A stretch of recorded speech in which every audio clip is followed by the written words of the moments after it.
All right, Jai Baba, everybody.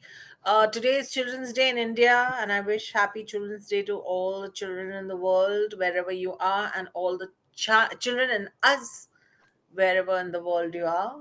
And lots of love, light, and blessings to you all. Another book reading of Lord Meher. Online, we are on page number 2745, reading about the new life and those who would be joining in on Zoom. I welcome all of you all as well. Thank you for joining in. Uh, Jean, would you like to start reading? Thank you. Baba stated, "Now these properties are yours, not mine. I have no objection to your keeping or selling them." The Mehrabad estate had first belonged to Adi Sr. and his father, who had laid it at Baba's feet. Meherji became the owner of Lower Mehrabad, Sarosh of Mehrabad Hill, and Nariman of Merazad. We have a footnote. Sarosh had been made joint owner of the Mehrabad Hill property 2 years before. But these three men maintained the properties for Baba's future work and never considered them as their own. At the meeting that day, Baba offered the following three alternatives to the group of men. First, those who find themselves capable of fulfilling the conditions I have laid down and accept them will go with me. Second, those who cannot accompany me will have to earn their living, and if they can spare any of their earnings, they should give the savings to the dependent families and continue to carry out the orders already given to them by me, or any orders that I may give them later.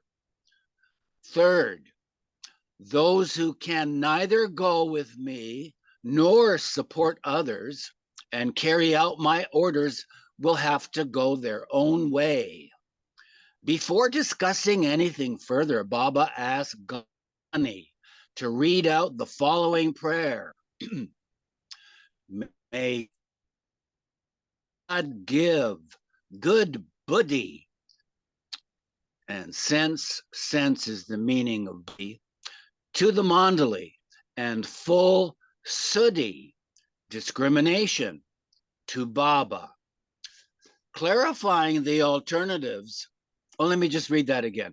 May God give good buddhi, sense, to the mandali, and full suddhi, discrimination, to Baba. Clarifying the alternatives, Baba gave a few examples. Even if Ramju does not come with me and remains in Ahmednagar, continuing to do the duties entrusted to him and following my orders, his spiritual connection with me will remain as it is today. Similarly, suppose Padre does not come with me. In that case, I will ask him to find a job, maintain himself out of his salary, and give the remainder for the families. If Padre carries out my orders, his spiritual connection with me will also remain as it is today. Likewise, if Baidul happens to accompany me, well and good. If not, he will have to serve in Kaikushrus, that's Rao Saheb Afsari, in Kaikushrus restaurant in Bombay. The app before, Baba had explained the alternatives in the same manner to the women Mandali on Mehrabad Hill, but he had given them four alternatives. First, if any of you can have some member of the family provide for you financially, you can stay on in the Mehrabad Hill quarters, but there will not be any members of the men Mandali down the hill to help. in any way at all. Second, you can work for your living and put aside anything that can be spared for families that have so far been depending on me. Third, you can do what you like and have nothing more to do with me. Fourth, you can leave everything to me and do exactly as I say, accepting with full faith whatever decision I make for you. Explaining the difference between the two sets of alternatives, Baba stated that the concession he had given the women Mondali regarding his making a decision for them himself would under no circumstances be applicable to the men Mondali, each of whom would have to arrive at the final decision himself. But in either case, Baba added, each person, man or woman, will have to affirm sole responsibility before God in my presence for his or her respective decision, whether arrived at directly or through me. In describing to the men his meeting with the women on the hill, Bob made particular references to Baidul's and Kaikobad's wives and children. When I suggested to the members of Kaikobad's family to consult him first, each of them told me that they belonged to me and would do what I myself tell them. Similarly, when I inquired of Baidul's family whether I should ask them or ask Baidul about them, they went so far as to say that Baidul had no concern with their future and that they would fully accept my decision for them. After carefully pondering over all 4 points, each and every one of the women present promised to abide by the 4th point, to do what I tell them. As a token of their sincerity and promise, I asked them to kiss my hand. Afterwards, I told them to be careful not to let the kiss be the kiss of Judas, but to maintain it as the seal of obedience. Thursday, 18 August 1949, was the first full day of meetings with the men in Lower Mehrabad. The 3 days prior to this, Baba had been with the men at Lower Mehrabad from 7:30 to 11 a.m. and with the women up the hill from 11 to 7 p.m.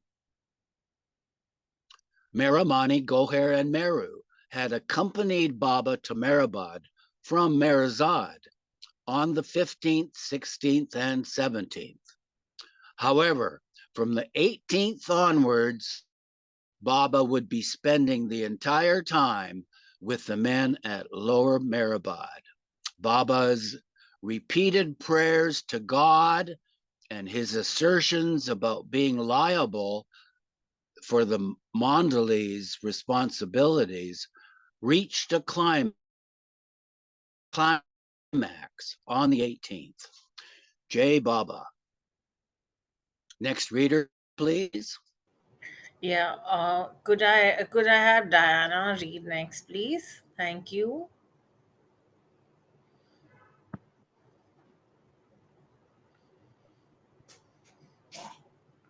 Diana, could you read next, please? Are you there?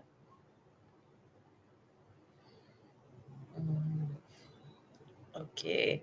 Betty, could you read next? Sure. Thank In the new one, 1949, page 2747. Could you get close to your Oh, mic, please, Betty? I'll do this. I have a, okay. Page 2747, The New Life, 1949. Immediately upon his arrival from Marazad at 6:50 a.m., he instructed Kaikobad, Don, Kak Sahib, and Kalimama to be ready with copies of the Avesta, Bible, Koran, and Gita. After a talk with Nariman and Meherji in the interview cabin, Baba entered the hall and called the four Mandali priests, representing a Christian priest, a Zoroastrian dastur, an Islamic mullah, and a Hindu pandit, and had them stand on his right. Kaikobad was the first asked to perform the kusti, sacred thread ceremony, and read aloud the usual prayer for 5 minutes. Then Dawn read the crucifixion of Jesus from the Gospel of Matthew. Kak Sahib offered namaz, prayers, and Kalimama completed the readings by repeating the 7 shlokas from the 10th Adhyay chapter of the Bhagavad Gita. The 10th, can you scroll up a bit? Is it Jean? Can you scroll up? The 10th chapter of the Bhagavad Gita is called the Yoga of Manifestation, wherein Krishna describes to Arjuna his divine state. The following is an excerpt from that chapter. What do you do about footnotes? Oh. This excerpt given by way of example is not the exact version read at Meherabad in 1949. This excerpt is from the version known as Jnaneshwari, translated by the scholar Vital G. Pradhan, 1948, and re-rendered into contemporary English by Swami Kripananda, 1999. Okay, close footnote.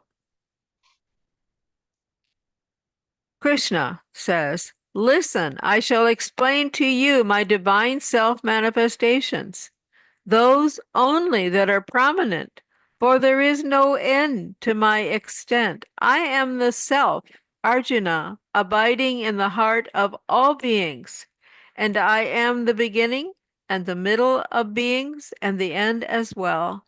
I am that which is the seed of all creatures, Arjuna.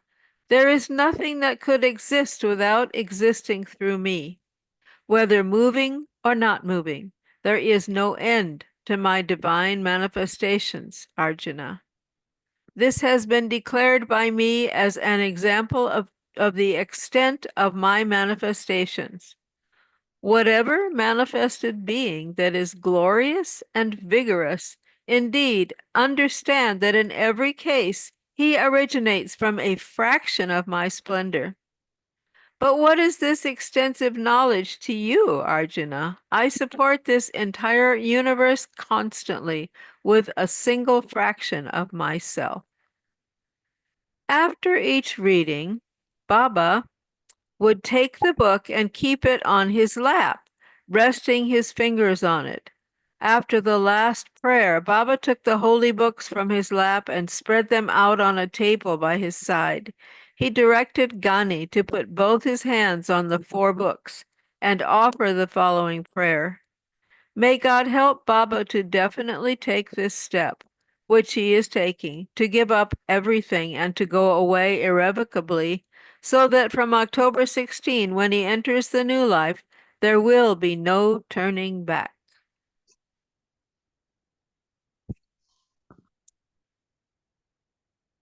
Page 2748. This was the first prayer for help offered to God by Meher Baba during the past 28 years. The Mandali were so stunned, no one even uttered Amen. For a long time now, Baba had stopped his lovers and Mandali from touching his feet, and also from offering salutation with folded hands. Every man was aware of it and was obedient to his wishes. On 18 August, however, Alaba, who was sitting by Baba's chair, silently and quickly touched Baba's feet. No one noticed, but suddenly Baba became very grave. The Mandali sat in silence. Without expressing any displeasure, Baba gestured to Alaba to stand before him without moving. Baba got up from his chair, approached him, and bent over to touch his feet. Alaba shrieked loudly and jumped into the air. To save him from falling on the stone flooring of the hall, some of the Mandali leapt up to catch him. He landed on and injured Baba's hand. Without drawing attention to his hand, Baba motioned to Oliver to be obedient and stand still. Finally, with Oliver sobbing, Baba touched his feet. It was then discovered that Oliver's full weight had fallen on the fingers of Baba's right hand. Although first aid was administered on the spot and treatment was subsequently given by Nilu and Dawn, Baba had to carry his hand in a sling for several days. His fingers became swollen, and for several nights he experienced throbbing pain. It became increasingly difficult for Baba to speak through the alphabet board because it was difficult for him to move his fingers, and only by painful efforts was he able to sign documents. But later that same day, Baba pardoned Oliver, urging him to forget the incident and not to blame himself for his reaction. Addressing Oliver, he stated, "Carrying out my orders was the all-important thing. Compared to that, there was no importance at all to my falling at your feet.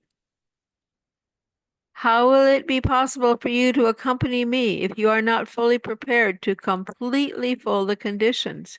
Possibly one of the conditions may be to the effect that the first thing to be done every morning by the Mandali would be to spit on my face, or that every morning I will be touching your feet." Baba asked Oliver if he would accept the conditions, and he replied, "It would be a question of going to pieces."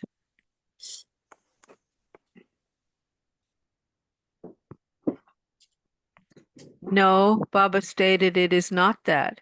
It is only a question of carrying out the conditions. Baba then asked Oliver to come and twist his ear. Oliver did it willingly.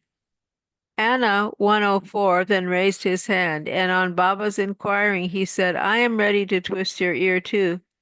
Smiling, Baba replied, "I want it only from Oliver and not from anyone else.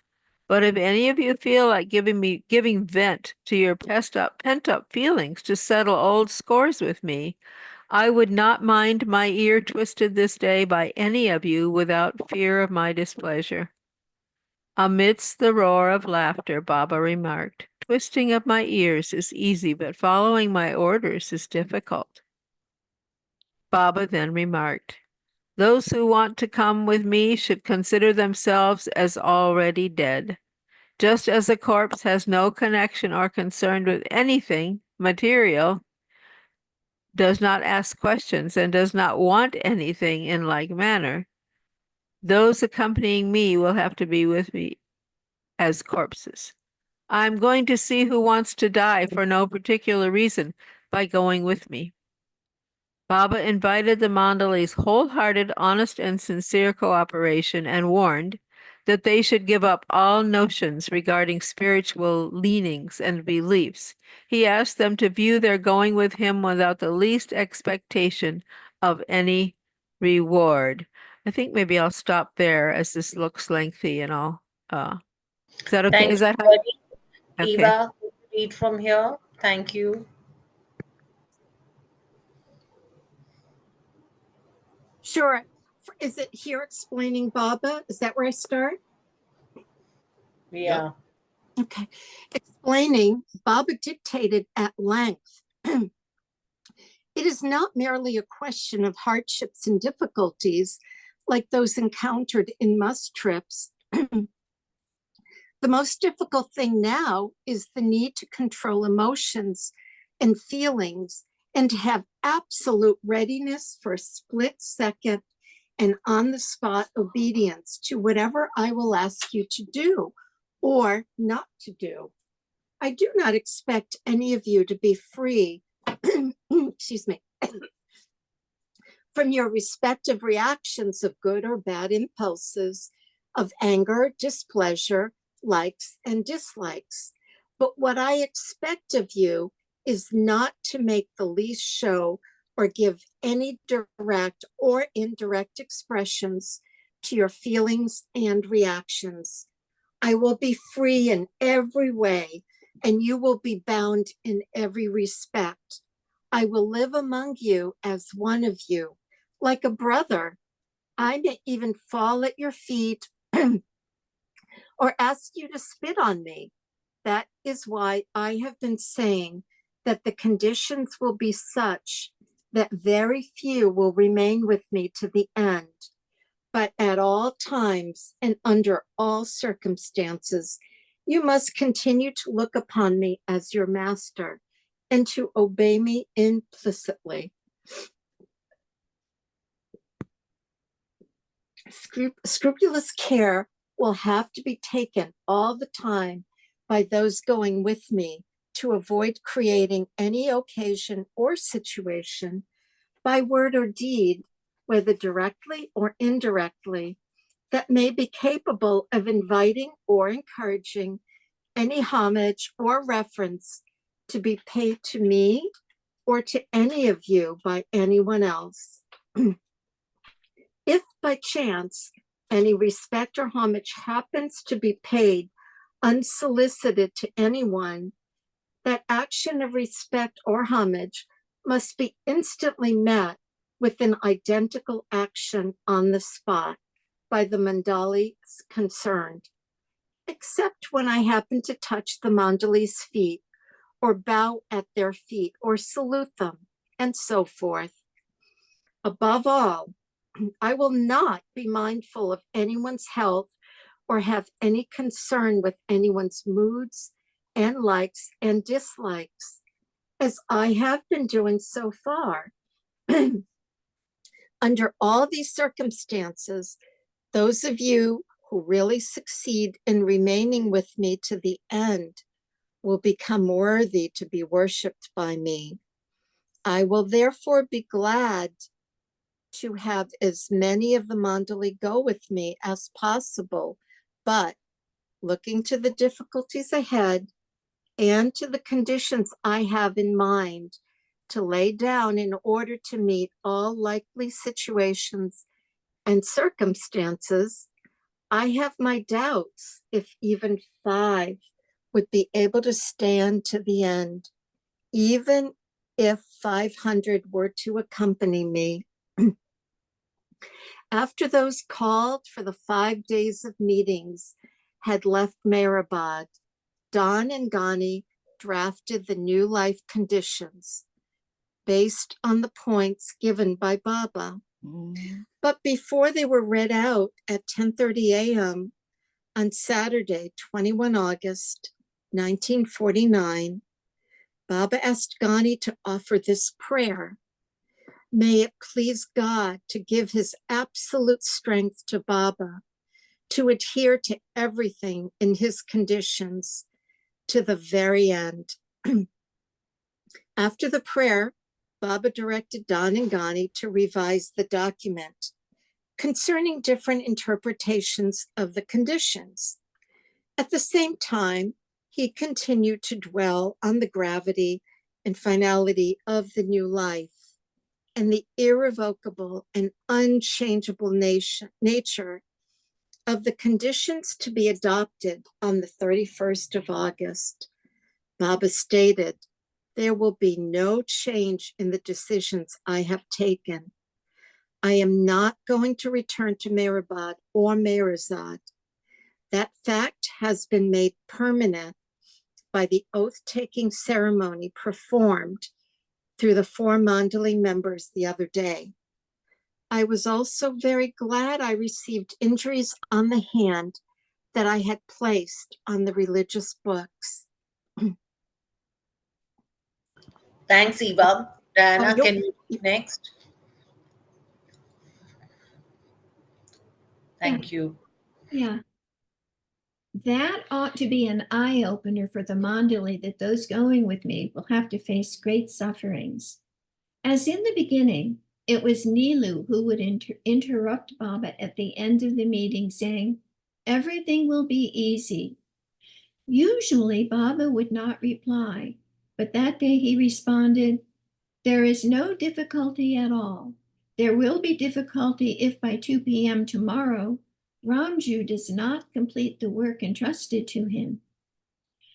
Baba continued to express his doubts as to the ultimate number of those who would stick to him until the end, remarking, "It is all the more surprising that those of you who should know and understand best keep on asking questions that betray a very poor appreciation of the full implications and nature of the new life and its conditions. The other day, Chuggin asked if he should accompany me or adopt the alternative. Gani also could not help saying that I will help him stick to me."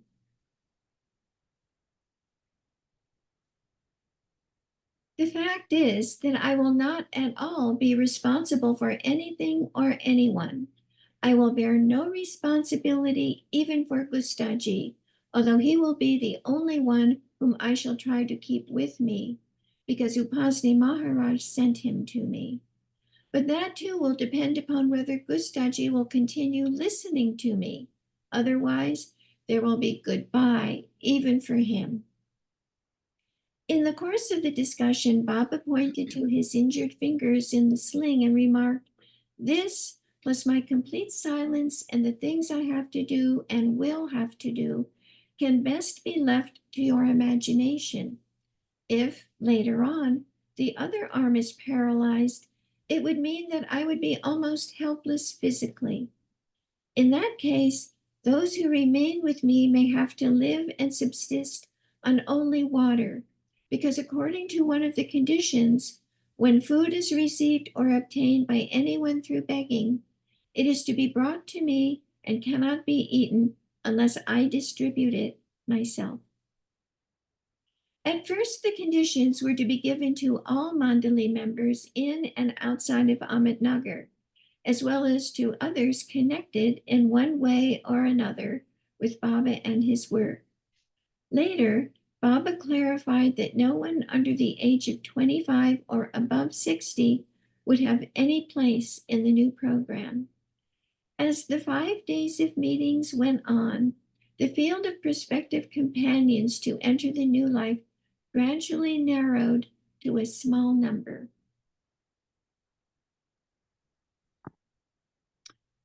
And instead of sending the conditions to everyone closely connected to him, nearly 12,000 devoted lovers, Baba selected only 32 men whom he instructed should be called to Mehrabad on the 4th of September for a special meeting in which the conditions would be personally handed to them. On the 22nd of August, 1949, a letter to each was mailed informing them of the meeting with these urgent words: "You alone should come, and if you don't come, then you will never come." The meeting was later changed to the 31st of August. While the meetings were occurring in Mehrabad, Ramchandra Gadekar brought Jagannath Keshav Rangoli, Lakshman and Kisan Thade, Madhusudan, Sridhar Pund, Krishna Bundelu, and one other man to Ahmednagar from Pune. Adi Sr. informed Baba, but Baba did not permit darshan. All had found out about Baba through Gadekar. Rangole, 26, and Madhusudan, 22, were coming to meet Baba for the first time. Rangole had recently undergone surgery and was forbidden by the doctor to walk. But he did not take rest, and out of his longing, came to Ahmednagar to kiss the master's feet.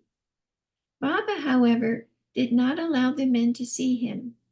Although they had no heart to go against his wish, they longed to meet him, if only for a moment. During the appointed meeting days, early in the morning, Baba would be driven to Mehrabad, sometimes by Erich in the Buick, and sometimes by Adi Sr. in the blue Chevrolet. In the evening, he returned to Mehrabad. The Pune group thought that after coming all this way, it would not be wrong if they stood on the side of the road and waited to have a glimpse of Baba as he passed in the car.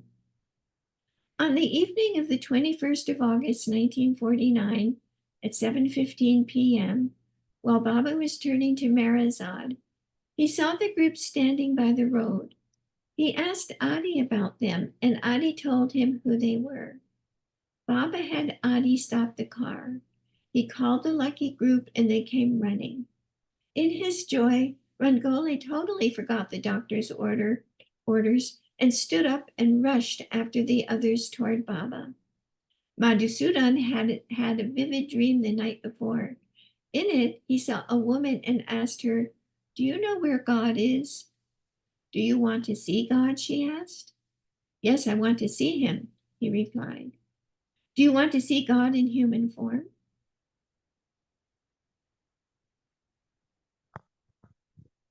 "Is it possible?" "Yes, but there is a condition. Once you visit him, you will not be able to go back. So go and take permission from your mother and father, and then come." The dream continued, and he saw a form surrounded by a tremendous light.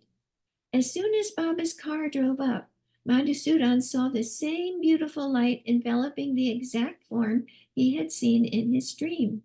He fainted. His friends brought him to Baba, who put his hand on Madhusudan's head and gestured, "I know you. I love you." After expressing his pleasure at meeting all of them, Baba left within 2 minutes for Marazad. Although it was a brief meeting, each returned to Pune completely satisfied. Madhusudan, in that short time, gained a remarkable gift from Baba, the gift of music. He became a composer and singer of devotional songs in Baba's praise, though prior to his meeting with Baba, he had been a skeptic. Who can understand how such gifts are given by the Lord? Age pondered. Without asking, Madhusudan received Baba's prasad, and the echo of his songs for the beloved are now heard around the world. Jai Baba. I think I should end there. Pratap Thank talks you about. so much. Uh, mm, Marvin, can you read next from here, please? Thank you. I say that when Pratap tells that story, Pratap Ahir, he was part of that group, and he tells about that day. Yes, yes. Thank you. Yes, Marvin. Baba also asked Sunamasi and her daughter Khorshid for their decision, though a day before he had urged them, "Promise me that you will do as I say." Khorshid did not give her promise, and on Baba's inquiring replied, "Now that you are separating me, what is the use of my promise?" Baba replied, "Those who are bound by my instructions can never be separate and away from me. To keep you near me, I am seeking your promise."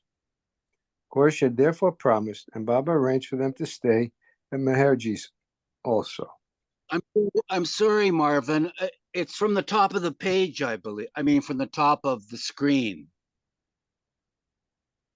Baba had discussed the matter. Okay. I'm sorry. My error. Sorry. Let me start there. Baba had discussed the matter of the new life alternatives and conditions with the women Mandali on Mehrabad Hill. Although they had left the decision to him, he also took their votes. Baba informed Rano and Kitty, "If you wish, you may return to your country. Otherwise, stay in India. My love will always be with you, but I will never see your faces again." Both women opted to remain in India, and Baba arranged accommodations at Meherji's apartment in Bombay. Baba also asked Sunamasi and her daughter Khurshid for their decision. Though a day before he had urged them, "Promise me that you will do as I say." Khurshid did not give her promise, and on Baba's inquiring replied, "Now that you are separating me, what is the use of my promise?" Baba replied, "Those who are bound by my instructions can never be separate from me and away from me. To keep you near me, I am seeking your promise." Khurshid therefore promised, and Baba arranged for them to stay at Meherji's also. The first day of his discussions with the women, Baba had declared to them, "None of you should suggest anything to me. None should ask me anything. My decision is final. No one will be allowed to stay here any longer." This set Mansari thinking, and Baba asked her what was crinkling her brow. She replied, "If you permit, I will tell you." Baba permitted her, and she said, "I want to stay in Meherabad, even if I have to stay alone." Baba was pleased by Mansari's decision, and he embraced her. He then decided to allow only her and Kaikobad's wife, Jirabai, and their three daughters, Meru, Gulu, and Jalu, to stay on the hill. Kaikobad's son, Ratan, was learning to be a film projectionist in the Sarosh Cinema in Ahmednagar and was residing there. Thus, arrangements for these five women to remain on Meherabad Hill were fixed. Jangle Master, who was residing in the family quarters compound near Arangown, was appointed to look after them and do their marketing. Baba instructed Naja and Katie to stay at Nariman and Arnavaz's apartment in Bombay. Baidul's wife Sultan and their daughter Daula were instructed to stay at Binger House in Pune, along with Walu. Baidul's other daughter, Sarwar, was living in Bombay. Gulmai was to remain at Kushra quarters with her daughters, Dali and Paroja. Meru, Damania, and her husband were to continue living there as well. Accompanying him on the new life, Baba announced, would be four women, Mera, Mani, Meru, and Goher. Baba outlined certain conditions and instructions for the women. 1. For those five women on the hill, Jirabai and her daughters are not to expect any money from Baba, but are to live on Kaikobad's pension, about rupees 133 per month. Baba has already arranged for them and Mansari to be supplied with grain, sugar, and kerosene for 10 years and the permanent maintenance of water supply on the hill.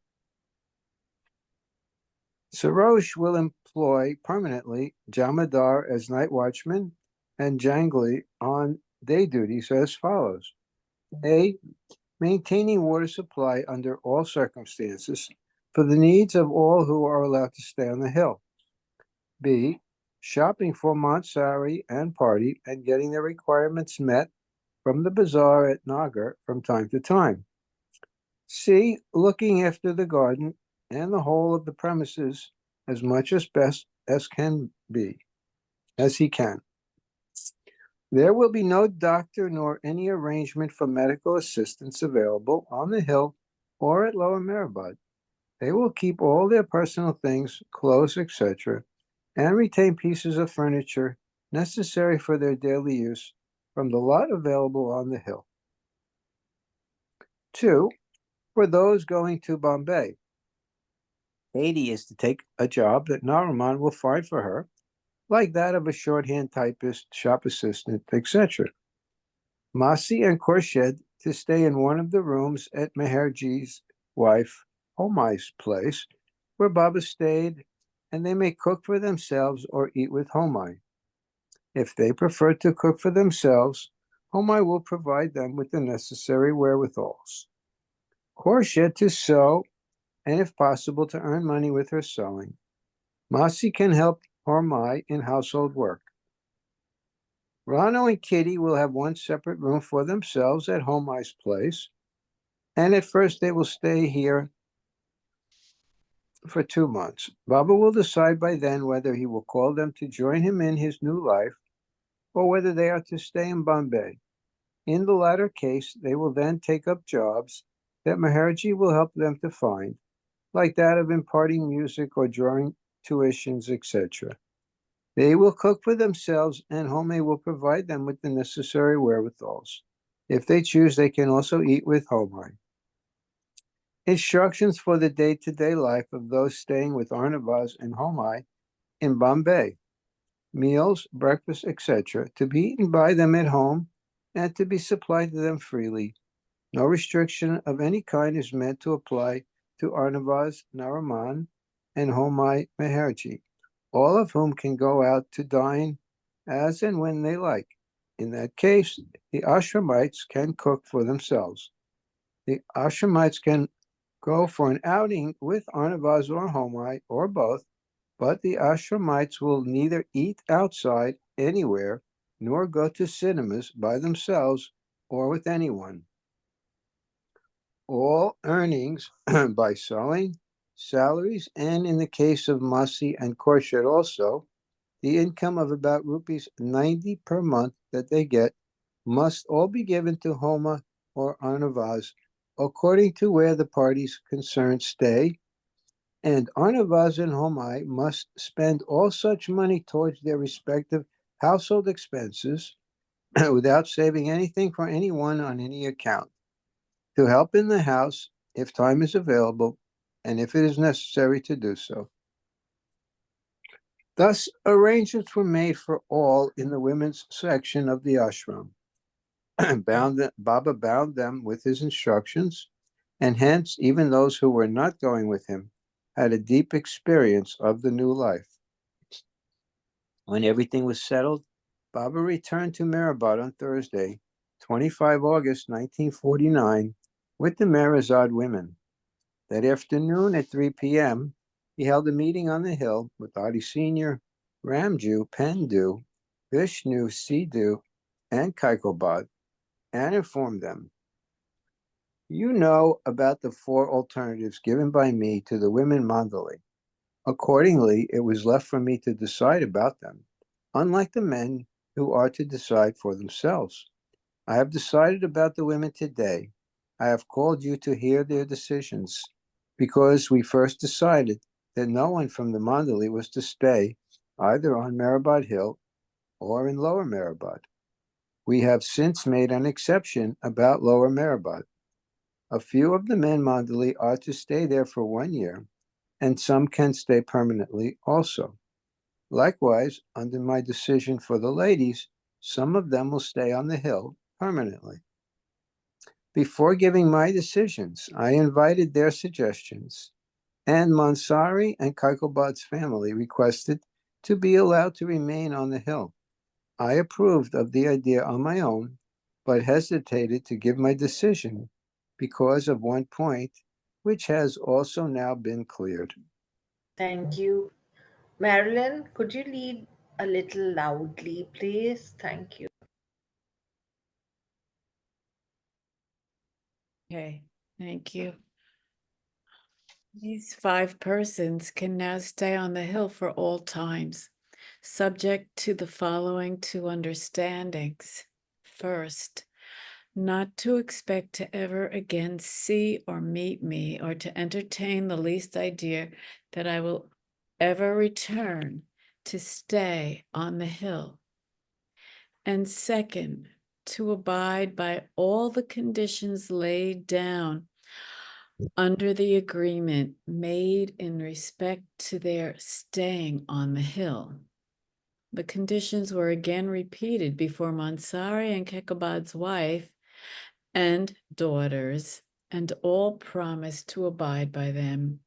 Baba reiterated, "I have decided for every one of the women Mandali, and along with Mera, all have accepted the decision before God. Everyone has agreed in my presence and before God to accept full responsibility." And then in parentheses, for her decision. As outlined, those women not going with Baba had to live according to certain instructions. Baba stated, hold on, I just lost it. Where am I? Where is it? Second line down from the Oh, screen. isn't that funny? I lost my spot and then I was looking much further down for it. Okay, thank you. Please continue. As outlined, the women not going with Baba had to live according to certain instructions. Baba stated that he would give each woman individually a special order. Each was made to understand that, though they would be separated physically from Baba, they would be sharing Baba's new life by living the life Baba had chosen for them, by not possessing money or buying or accepting new things, by not going to movies, and by only accepting food, shelter, and necessary toiletries from those with whom each would be staying. They were also informed that those who would not be going with Baba must give up hope 100% wholeheartedly and sincerely of ever seeing Baba or meeting him again. By giving up hope entirely and carrying out his orders, they would be sharing his new life. All trouble stems from hoping, Baba remarked. When there is no hope, there can be no disappointment.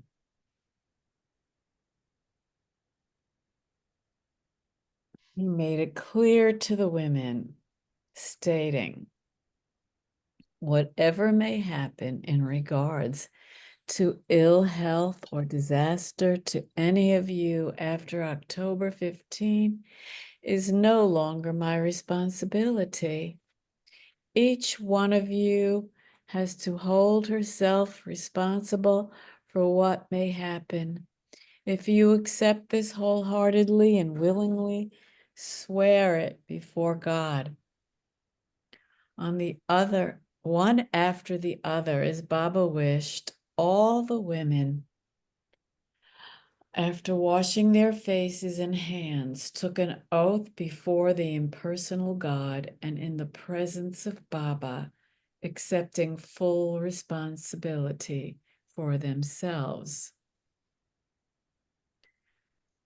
At the end of these ceremonial oaths, Baba remarked, all this is a very serious matter and not one to be taken or treated lightly. But while taking it seriously, if you can still laugh, it would be nice indeed. Thank Baba. Jai Baba. All the belongings of the women mandli, their costly saris, gold ornaments, and precious jewels were surrendered to Baba for disposal. Nothing was left in Mehrabad and Mehrazad. Everything was sold. Pendu, being the manager of Mehrabad, was extremely busy throughout this period. The burden and pressure to sell everything at Lower Mehrabad had fallen on his shoulders. In the short period of time at his disposal, he had to sell the lands, dispose of the cows, buffaloes, bullocks, utensils, furniture, and so forth. It was quite difficult to sell about 100 acres of land, even at a low price of rupees 20 to 40 per acre. But by Baba's Nazar, Pendu managed to wind up all these dealings in the time Baba wished. Footnote: because of the scanty rainfall and lack of good wells, the land was not very productive, so it was difficult to sell, and the local farmers had very little ready cash in hand to spend. Pendu related that he argued with Baba to keep some of Lower Mehrabad also, in addition to the land surrounding the tomb. In the end, Baba agreed.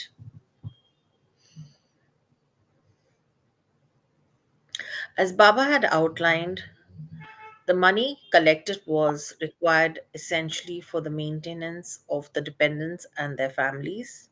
Therefore, upon hearing about the disposal of things at Mehrabad, the Bombay lovers also sold several of their valuables, collected the sum of rupees 10,000, which was laid at Baba's feet as their contribution.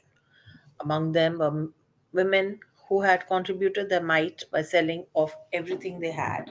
Baba accepted this gift with utmost love but returned the amounts to the respective lovers as his prasad.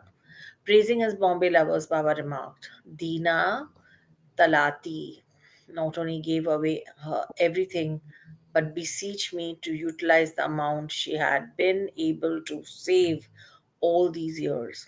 I know what Carmen Marcy has done too.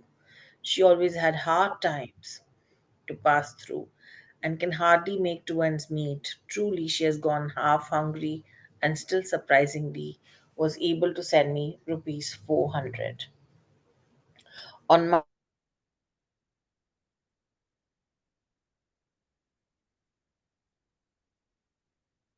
Prasad and Vrindavan Nigam arrived at Mehrabad from Can you begin Hamirpur. again? Because I think I didn't hear you read the complete whole line. We only heard on Monday. That's all I heard. I should read it again. On Monday, 29th August 1949, Keshav Nigam, Sripad Sahai, Babu Ram Prasad, and Vrindavan Nigam arrived at Mehrabad from Hamirpur. At that time, much excited preparation was taking place in Hamirpur for the Master's Darshan. As Baba had promised Baba Das he would go there. These men had now come to Mehrabad to formally invite Baba to visit Hamirpur. How mysterious is the Master's divine game? At Mehrabad, hurried preparations were afoot for starting out on the new life, and in Hamirpur, a typhoon was raging for his darshan. Marsha, would